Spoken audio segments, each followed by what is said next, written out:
किसी संत को संत बनने के बाद शांत बैठाना अपने आप में एक बहुत बड़ा चैलेंज होता है।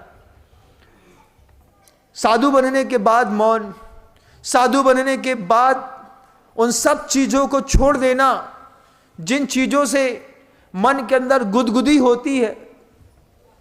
एक दो नहीं, 400 साधुओं को शांत बैठा करके वे एकमात्र उनको अपनी मुस्कुराहट से पोषित और सिंचित करते रहे। आज सोचते हैं हमारे काम को देख करके कौन मुस्कुराएगा, कौन हमसे कहेगा कि विनम्र तूने बहुत अच्छा किया। लेकिन इस बात का विश्वास है, कल भी कहा था कि मेरे गुरु जिस रास्ते से गए हैं उस रास्ते से मुझे भी जाना है, मुझे भी अपने गुरु के पास जाना है, लेकिन खाली हाथ नहीं जाना है।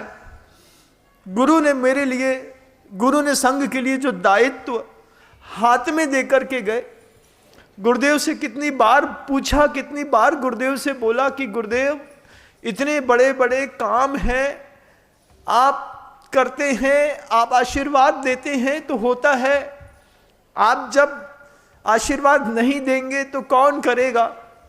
गुरुदेव बोलते थे नए आचार आएंगे, वे नए आचार सब पूरा करके दिखाएंगे। कितना विश्वास है गुरुदेव को कि वे नए आचार्य महाराज आएंगे ना, नए आचार्य महाराज को भी तो बहुत कुछ करना होगा, वे नए आचार्य महाराज भी तो बहुत कुछ करेंगे। और आज वास्तव में सब टूटे और ठगे हुए से दिखाई देते हैं, लेकिन हम ठगाए नहीं हैं। जाने से पूर्व सब देकर के गए गुरुदेव, सब, कोई दर्द नहीं है दिल के अंदर। मैं सोचता हूं दर्द तो उन छुल्लकों का है जो गुरुदेव के पास आकर के भी जैनेश्वरी दीक्षा उनके हाथ से न पा पाए। मोक्ष मार्ग में बढ़ने के बाद कितने ठगाए से रह गए कि सोच के आए थे कि गुरुदेव आपके चरणों की सेवा करेंगे, लेकिन उनको दिगंबरी दीक्षा दिए बिना गुरुदेव ने अपने शरीर का विसर्जन कर दिया। जैसे अधूरी कहानी किसी और के लिए छोड़ के गए हैं कि अब तुम इस अधूरी कहानी के पूरे पन्ने पूरे करोगे, और विश्वास मानिएगा सारी किताबें पूरी होंगी। सारा संसार समुद्र पार होगा। एक एक व्यक्ति, एक एक जीव जिसने इस मोक्ष मार्ग में गुरुदेव को अपने हृदय का देवता बना करके बैठाया है, उन सबको पार लगाने की जवाबदारी गुरुदेव की खत्म नहीं हो गई। ऊपर जाने के बाद भी मेरे गुरुदेव जवाबदार हैं हमको ऊपर तक बुलाने के लिए। शरीर से गए हैं, अरे गुरुदेव तो दिल में होता है ना, यहां होता है गुरुदेव, यहां है वो, उनके आदर्श है, उनकी त्याग तपस्या है, उनकी शांति है, उनके विचार हैं, भावुकता चेहरे पे है, लेकिन अंदर से कर्तव्यों की कर्मठता भी कम नहीं है। कोई ये सोचे कि संघ में बिखराव हो जाएगा तो वो भ्रम में है। संघ कल भी एक था, आज भी एक है और आगे भी एक रहेगा।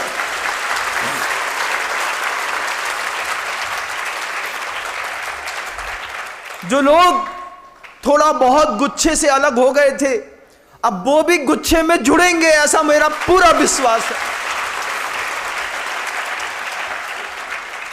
लोगों के मन के अंदर शंकाएं रहती हैं, लोगों को ऐसा लगता है कि देखना अब ऐसा होगा वैसा होगा, लेकिन विश्वास मानना ऐसा कुछ भी नहीं होगा जैसा आप लोगों के मन के अंदर शंकाएं थी। वो निर्मल पवित्र मार्ग कल भी निर्मल था, आज भी विनय से, भक्ति से, श्रद्धा से निर्मल है। जह चार जो उपकरण आचार्य भगवान हम लोगों को बार बार कहते थे, जह जात रूप जादम, वह यथाजात रूप धारण करने के बाद सबसे पहला मार्ग में चलने वाले इंसान की सबसे बड़ी खूबी है विनय, कि वो विनय नहीं करेगा, सूत्र का अध्ययन नहीं करेगा, साधु नहीं है। वो विनय आप जैसी कल गुरुदेव के प्रति देखते थे, ऐसी साधन शासन के जो अधिपति नवीन आचार्य महाराज, गुरुदेव श्री समय सागर जी महाराज,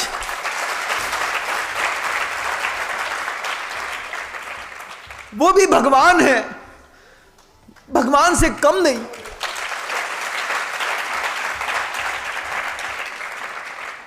उनकी शक्ति, उनका सामर्थ्य, उनका पुण्य, उनका चेहरे का तेज, उनका प्रताप, उनकी वाणी का ओज, उनका वैभव गुरुदेव से कम नहीं है। जितना गुरुदेव का वैभव था उतना ही उन महाराज का भी वैभव है। और आगे आप देखिएगा कि कैसे उनके वैभव से भी प्रखर वैभव मुनिराज श्री समय सागर जी महाराज, वो कहते नहीं है, उनकी आदत में है कि मैं बोलूंगा नहीं, मैं सिर्फ करके दिखाता हूं। बहुत जल्दी आपको सब देखने मिलेगा बंधुओं, सब कुछ आपकी आंखों के सामने आएगा। आज गुरुदेव छोड़ के गए हैं, ऐसा शाब्दिक रूप से तो लगता है, दिखाई भी देता है कि जिसके पैरों की सेवा करते थे, जिनके पैरों की एक एक रेखाएं आंखों में याद है, कहां पे रेखा टेढ़ी हुई है वो इंच वाइज याद है कि पैर का घुटना कैसा दिखता है, कितने उसमें निशान लगे हैं, कैसे पंजे थे, पकड़ने पर कैसा स्पर्श होता था, पीठ को छूने पर त्वचा की कैसी कोमलता थी, वो आज भी इन हाथों में और दिल में याद है मुझे, वो मैं भूल नहीं सकता। मेरे गुरु ने मुझे सेवा का मौका दिया, कितना सौभाग्य था कि गुरु ने कहा कि चल दबा पैर, सिर्फ पैर नहीं दबाया, मौन रह करके दोनों ने एक दूसरे को खूब समझा। मैंने अपने गुरु को समझा, गुरु ने मुझे समझा, और एक दो को नहीं, हर शिष्य को उन्होंने समझा। मौका देते थे, चलो पंजे पर थोड़ा सा तेल घी कुछ भी लगा दो, और जब उसके स्पर्शों से वो अनुभूति होती थी, स्पर्श की अनुभूति से वो उसके दिल तक को ताड़ जाते थे, उसकी भक्ति माप लेते थे, उसकी शक्ति माप लेते थे, और फिर एक एक करके सबको अपने अपने दायित्व देते रहे। देखो ऐसा करना, देखो ऐसा करना, देखो ऐसा करना। किसी को कमजोर नहीं समझा। कौन सी माँ है जो अपने एक बच्चे को दूध पिलाए और दूसरे को ना पिलाए? माँ तो माँ होती है ना, सबको दूध पिलाती है। गुरुदेव ने भी सबको दूध पिलाया, हर साधु को उसकी सामर्थ्य से ज्यादा देकर के खड़ा किया है और बड़ा किया है बंधुओं। बस ये भी बहुत बड़ी बात थी कि समर्थन देकर के साथ में रखने के लिए संगठन बनाया, कहीं 5 साधु का संगठन बनाया, कहीं 25 साधु का संगठन बनाया, और कहा मिलकर के सूत्र दिया, बार बार कहा विनम्र कलऊ एकता बलम, मुट्ठी बांध के रखना। ये मुट्ठी सिर्फ जब तक चिता पे नहीं चढ़ूंगा तब तक नहीं खुलेगी, विश्वास है मुझे।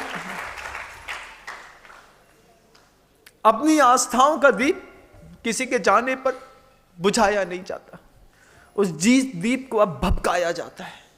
कल तक वो दिया था, अब ज्वालामुखी बनेगा। कल तक गुरुदेव को आप देखते थे, अब जुबान से देखेंगे। अब देखेंगे आप कि कैसे गुरुदेव शिष्यों के सर चढ़ के बोलते हैं। अभी तक तो सिर्फ गुरुदेव बोलते थे, अब गुरुदेव हमारे सिर पे चढ़ के बोलेंगे। एक एक शिष्य के सिर चढ़ के बोलेंगे गुरुदेव। और फिर आपको लगेगा कि आप हर साधु को देखेंगे तो लगेगा कि कहीं ना कहीं तो उनके ज्ञान का दिया, उनके चेहरे का चारित्र, उनका नूर, उनका तेज, उनका प्रताप इस दिए में भी टिमटिमा रहा है। और वो घनघोर अंधेरे में एक छोटा सा दिया भी सूरज से कम नहीं होता बंधुओं। और आपको तो आचार्य जी एक नहीं कई सूर्य दे करके गए हैं, किसी बात की कमी नहीं है। एक समृद्ध पिता जो कुछ दे सकते थे पूरे संघ को सब दिया है। किसी को साधना दी है, किसी को शब्द ब्रह्म दिया है, किसी को तपस्या दी है तो किसी को मौन दिया है, किसी को शालीनता से भरा है तो किसी को विनम्रता सिखाई है, किसी को मार्दव गुण से भरा है तो किसी को साधना की ऊंचाइयां दी हैं। जिसके अंदर जो योग्यता थी उस योग्यता को गुरुदेव ने उसके चेहरे पर दिखा के कहा कि देखो इससे तुम्हारा जीवन भी पार होगा। आज मैं जाता हूं, कल तुम आओगे, वहां पर भी तो तुम लोगों के लिए व्यवस्था बनानी पड़ेगी ना। वे व्यवस्थापक वहां व्यवस्था बनाने के लिए चले गए। आप लोगों को तो विश्वास भी नहीं होता कि स्वर्ग नाम की कोई चीज होती है, लेकिन हम लोगों के अंदर विश्वास भरा गुरुदेव ने कि जीवन का अंत हो सकता है, कभी जीव का अंत नहीं होता। शरीर मरण धर्म है। आचार्य सिंह जी बार बार कहते थे, अरे मरण तो भगवान का भी होता है, भगवान को भी मरना पड़ता है। पहली बार जब गुरुदेव के मुख से सुना कि भगवान को भी मरना पड़ता है, आंखें खुली की खुली रह गईं। फिर गुरुदेव बोलते, देखो मरण कंटिका में पढ़ो, 5 प्रकार के मरण हैं। उन मरणों में जो पंडित मरण होता है वो भगवान का ही तो होता है। जब भगवान को मरना पड़ता है, जब उनका भी पंडित मरण होता है, जिसको आप अपनी लौकिक व्यवहारिक भाषा में निर्वाण कहते हैं, जब भगवान को मरना पड़ता है तो आज नहीं तो कल अपना भी मौका आएगा। कुंडलपुर के बड़े बाबा के समय गुरुदेव कहते थे कि ये नश्वर काया, पूरा हाथ पटक के कहा था गुरुदेव ने कि ये नश्वर काया अगर देव शास्त्र गुरु के काम नहीं आई तो किस काम आएगी। और आखिर तक वह नश्वर काया देव के, शास्त्र के और गुरु के काम आती रही। उस बात का संतोष था गुरुदेव को कि मैं जो कर रहा हूं सही कर रहा हूं। और भी बहुत कुछ है, क्या कहूं अपने गुरुदेव के बारे में कि सच्चा शिष्य तो वही होता है जो गुरु होता है, और शिष्यत्व भी वही होता है जो बहुत बड़ा गुरु होता है। उन्होंने एक सच्चे शिष्य की अनूठी परिभाषा लिखी, एक अच्छे सच्चे गुरु की परिभाषा लिखी, अपने समर्पण की भी परिभाषा लिखी। दुनिया में किसी को क्षोभ न हो इसलिए चुपचाप, वो चाहते तो बुला करके भी बहुत कुछ कर सकते थे, लेकिन बड़े बड़ों की नीतियाँ, रहो बड़ों की ओट, छोटे सीखें बाद में खाकर उनसे चोट, किसी के हृदय को चोट ना लगे, किसी का दुख मुझसे देखा ना जाएगा। कितना विचार करके गुरुदेव ने अपनी नीतियों का प्रयोग किया है। गुरुदेव का हर शब्द भगवान का शब्द समझ करके सर माथे पर स्वीकार है। और जो भी नए आचार्य महाराज जैसा भी आदेश देंगे, पूरी दुनिया के सामने इस बात को मैं खुद कहना चाहता हूं, आयु के अंतिम समय तक आचार्य महाराज की आज्ञा का निर्दोष पालन करेंगे। इस बात का मैं अपने आप से वचन देता हूं। कोई कभी इस भ्रम में ना रहे कि कोई अपनी मर्जी से यहां जाता है और वहां जाता है। जैसा नए आचार्य महाराज की आज्ञा होगी, आदेश होगा, उपदेश होगा, जैसा वो चाहते हैं और जितना चाहते हैं, तन मन धन के साथ, जो भी आत्मा का धन है, वैभव है, मन उनके चरणों पे है, वचन उनके चरणों की सेवा करने के लिए तत्पर है, और शरीर की जितनी भी शक्तियां धन रूप में एकत्रित हैं वो भी नए आचार्य महाराज समय सागर जी महाराज के चरणों में समर्पित हैं। वो मेरा समर्पण स्वीकार करें, अपना शिष्य बनाकर मुझे भी अनुग्रह प्रदान करें। गुरुदेव श्री विद्यासागर जी महाराज।